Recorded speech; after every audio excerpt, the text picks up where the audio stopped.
Chang, mga sisi. Mag-sniff lang tayo ng mga scents sa Rustans. Pero ayan, ito. Inaisang namin yung seatbelt. Nawala yung pads na yun. Ay, hindi. Naiwan pala sa bahay. Let's go! Are you okay?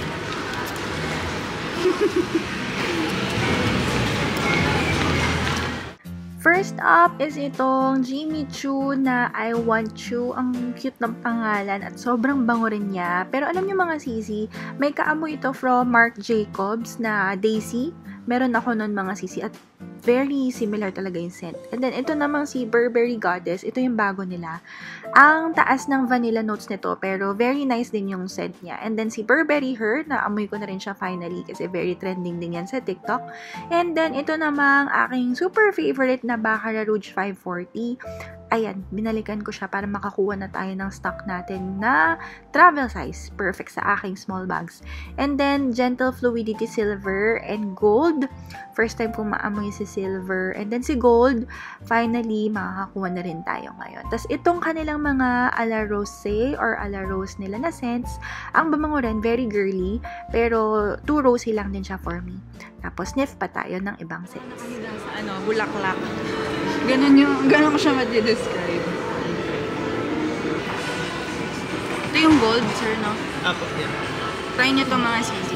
Si gold, ng Gentle Fluidity. Kasi ito, restock tayo ng 540. The best. Then, dito naman tayo sa Diptyque. Honestly, they have varieties of scents to choose from and mostly they are unisex. And honestly, ang babango nila, very out of this world, but I mean in a good way na out of this world kasi sobrang unique ng scents nila. Hindi ko pa naamoy sa iba. And these two are the scents na nagustuhan ko. But bago ako mag-visit dito, nag-check na ako ng mga reviews, kaya medyo may mga ideas na rin ako sa mga scents and notes nila. Bango din mga sis. Lychee, fruity, rosy. Ganun. Mga sis. Para sa exam, may kodigo tayo. Dami kong naamoy. I'm so happy. Pero ayan, nag-ano tayo. Bumili lang tayo ng MFK kanina for restock. Yung 30 ml. Bakit ako sa inyo mamaya? Pero yung mga pinakita ko sa inyo ng perfumes kanina sa vlog, yun yung mga marirecommend ko sa inyo na scents. Ayan, mirror selfie muna tayo dito sa vlogging camera natin. Kasi lately, hindi na rin ako nakakapag-selfie mga sis. Ganito pala talaga pag mami ka na. Kulang na kulang ang time para sa sarili. Kahit mag-selfie, wala ng oras. But, ayan mga sisi, nag-check lang din ako ng mga outfit dito sa Lacoste. Ang cute na mga kids outfit nila. Very bright yung pink nito. Ito naman light pink. And then, yung isa is printed. Super love their kids line. Tapos, nag-visiting kami dito sa Smeg. Ito yung mga, ang sasarap tignan. Very aesthetic. Makakapili ka talaga ng colors na babagay para sa kitchen nyo. Kayo mga sisi, which color do you like most para sa kitchen nyo if you are going to purchase from Smeg? Pero kung meron kayong Smeg items, ano yung marirecommend nyo or which one is best para sa inyo? Let me know, comment section below. Dinner time! Try natin dito sa Teppanyaki. Teppanyaki, sushi, and ramen. Let's try here.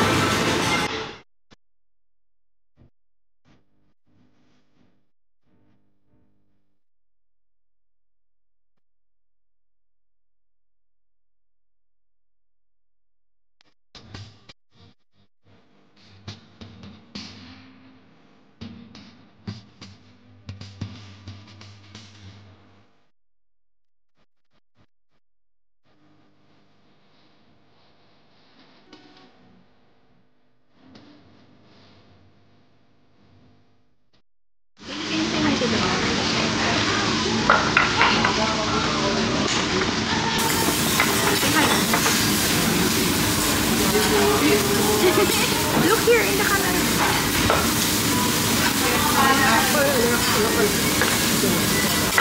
Hey, smile. Hey, look. Kain na lang.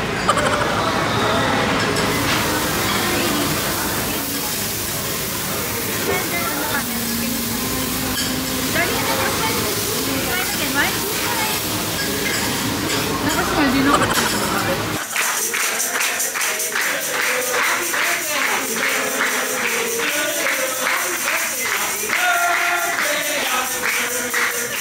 Happy birthday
We tried the Toby's Estate Coffee. Ang sarap niya mga sis.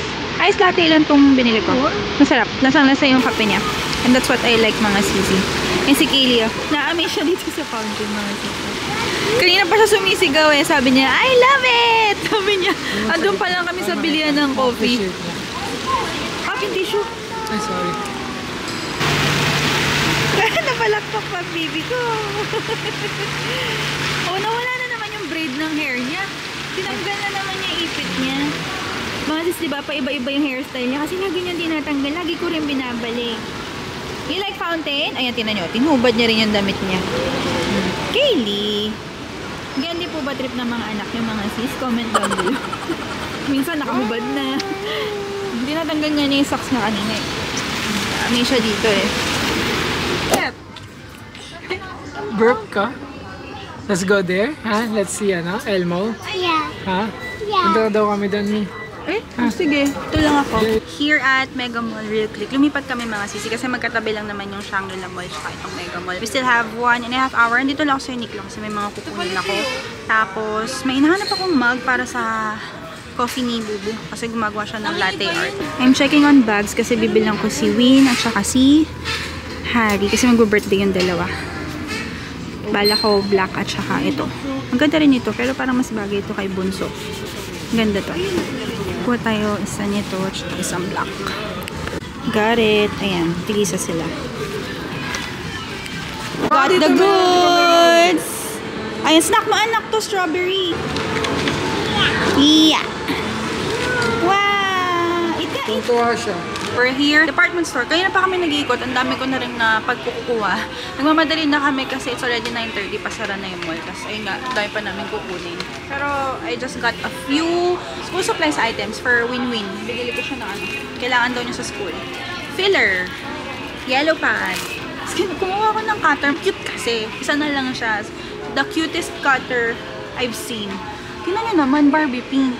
Tapos sobrang mura niya lang. 102 lang. Check nyo na lang. Yung brand nito, Deli. Super cute. Kinuha ko si Kaylee ng ipit. The best ipit to from Sweet Gelato. Pero bagong design na siya, mas malaki. Pero ito kasi, hindi siya masakit sa anit. Hindi siya nakakaputol ng hair mga sisi. Di tulad ng Sanrio, diba? Yung rubber. Ito okay siya. Ang bilis lang mawala kasi minsan inaalis ni Kaylee. Then, brown envelope. Ano ba gagawin mo rito, Bubu? Para sa documents niya. Ano pa ba to? Yan. And pen. Blue pen. Naghahanap lang kami ngayon dito ng mug for Bubu's latte. Pa-practice kasi si Bubu ng latte art. Nakagawa siya ng heart. Insert ko yung clip dito. Ay, yung picture. Ayan yung heart na nagawa ni Bubu. First try niya yun.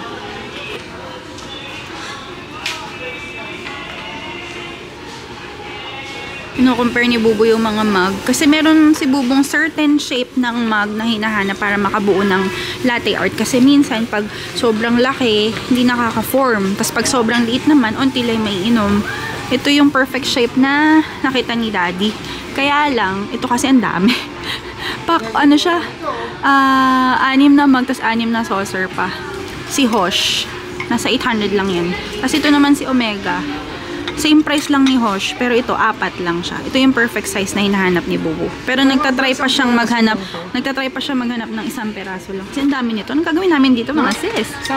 Hirap na hirap si Daddy. Inikot na namin buong department store ng Mega Mall. Mga sis, wala talaga. Kahit dun kanina sa Rustans, wala din. Maraming, Pag may nabasag, may abang. Ay, ito, tsaka may pang ano tayo dessert. Diba? Ito na lang. Party-party. Ang cute nga eh. So, check na lang natin. Sige. Hello mga CZ, we are finally home. Di na ako nakapag-vlog masyado kanina kasi closing time na. Nagmadali na rin kami magbayad sa counters. Diretso na rin kami uwi. Ay, hindi pala diretso uwi. Dumaan muna kami kala Mami. Dinaan namin yung pasalubong mga CZ tsaka yung mga school supplies ni Bunso. Ayan. Tapos dinaan namin yung drum na pagkalaki-laki. Hindi na nakapag-vlog mga sis. Pero ayun. Tapos, yun, lumabas lang naman kami kanina. Niyaya ko si Daddy. Dahil nga, teka lang, inayos ko yung camera. Tumatabi niya. Dahil nga, ang dami kong gustong amuyin na nasa listahan ng mga perfumes. Kasi diba, alam niyo mga sis, last year, ang liko rin talaga sa perfumes. Lagi ako nag-haul ng mga perfumes, ganyan. Pero bumabalik pa rin ako talaga sa, mga sis, Baccarat Rouge. Super favorite yan ni Bubu sa akin. Ang dami kong tinatry, ang dami kong ni-spray na iba't ibang scents, iba't ibang brands.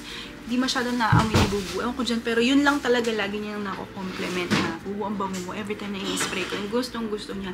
And even kasi iba yung dating sa akin nung Baccarat Rouge talaga. Ang atake kasi niya, hindi ko na naaamoy yung sarili ko, pero ang daming nakakaamoy pa rin sa akin. I remember, last week yata yon, nagpunta kami sa coffee shop, sa bakery pala, Japanese bakery, si Kumori, ayan mga sis. Tapos, kumain na kami, whole day. Tapos, bigla akong na-compliment ni ate, Mama, ano pa, bango mo, mahalimuya ka, ganyan, ganon. Saka talaga, hindi ko na maamoy yung sarili ko. Tapos, yun yung gamit ko nun, yung Baccarat Rouge. And, malapit na rin kasing maubos yung full size ko nun. So, sabi ko, mag-restock ako ngayon, para meron akong maliit lang para sa bag. Tapos, meron akong isa pang nagustuhan na super trending. Mas bago siya, si Gentle Fluidity Gold. Mabango rin mga sis. Pero, sobrang magkaiba yung mga notes nila. Powdery, ganyan. So, pakita ko lang sa inyo. Hindi ko na i-unbox mga sis kasi bala kong i-unbox siya sa TikTok. Follow nyo na lang ako sa TikTok. It's Candy Inoue. Ayun nga, nag-amoy-amoy lang ako ng mga ibang nasa bucket list ko doon. Bucket list? Nasaan ako? Sa list. Ayun yung mga sa Diptyque. Sobrang nagustuhan ko dyan si Orpheon. Check nyo mga sisi. Tsaka si Lieu de Papier, yun yung basa sa kanya. Tapos sa Carolina Herrera, sobrang nagustuhan ko rin talaga si Good Girl kaysa kay Very Good Girl. Tama ba ako? Si Burberry Goddess, ayan, napakita ko sa inyo yung clip kanina. Okay din siya, mabango. Pero nagulat ako sa Burberry Her. Na ang dami nagre-rave. Hindi ko siya masyadong napetan. Mas nagustuhan ko pa yung Burberry Her na Eau de Toilette. Kasi yung Burberry Her na pink, yun yung talagang trending and viral mga sisi na sobrang daming may favorite. Pero para sa amin na gusto ng green. Check nyo na lang. Ito na siya. Inaalalayan ko yung camera kasi tutumba kayo mga sis.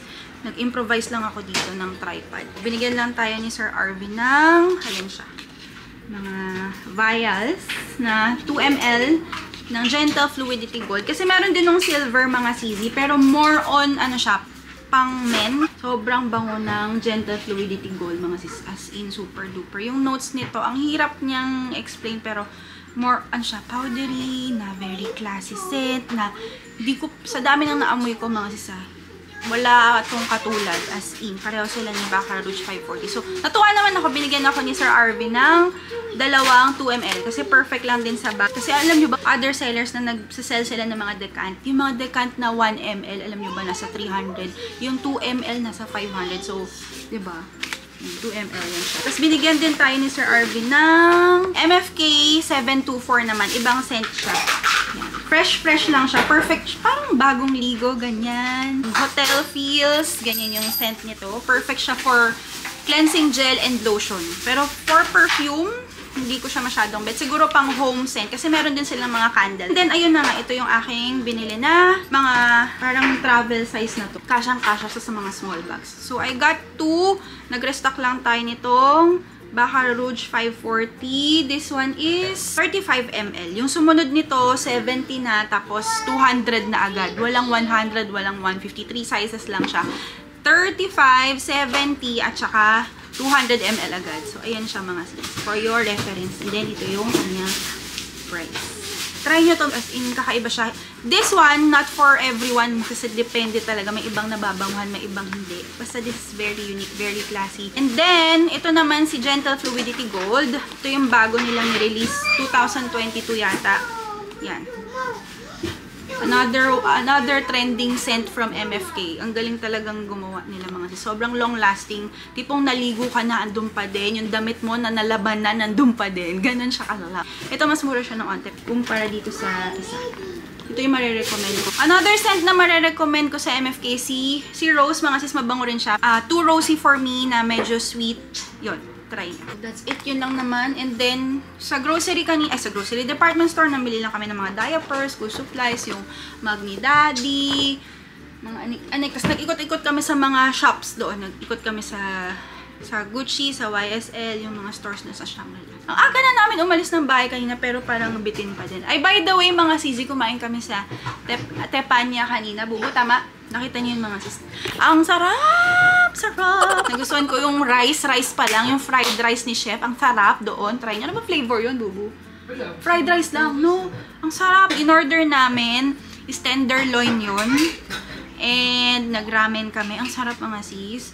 Yung tempura nila, masarap naman pero nothing special na wow, ang sarap ganun. Kasi siguro sa tempura sauce nila, no? Kulang sa ano?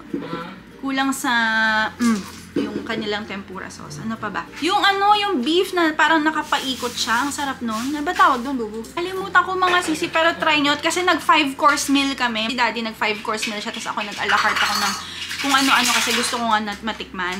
Tapos sa Uniqlo, ayun, napakita ko sa inyo yung mga pinamili ko mga sis. Kumuha ako ng bag. And, ayun, yun lang. Wag, ay, usuyaki beef. Usuyaki beef, in order ni daddy. Kanya, it's dessert. Nakakatawa si Kaylee kasi gusto niya yung ramen, yung noodles, pero takot na takot siya dun sa flambe. Basta yung apoy dun, yung mga skills nila kuya, pati yung pag gaganong-ganon nila ng itlog dun. First time namin dun mga CZ. Ang taga na ng tepa niya, hindi namin masyadong pinapansin, pero ayun nga, since napadaan kami dun, sige, try natin, masarap pala. Babalik kami dun, sarap ng fried rice. Yun. Tapos, that's it for this vlog. Thank you mga CZ, sinamahan nyo kami. Sa susunod na vlog na lang ulit. I have to end this vlog naman. Thank you so much for watching. If you like this video, make sure to give me a thumbs up, subscribe to my channel, and click that notification bell below para lagi kayo updated on the next video. Thank you so much for watching, sweethearts, and I hope to see you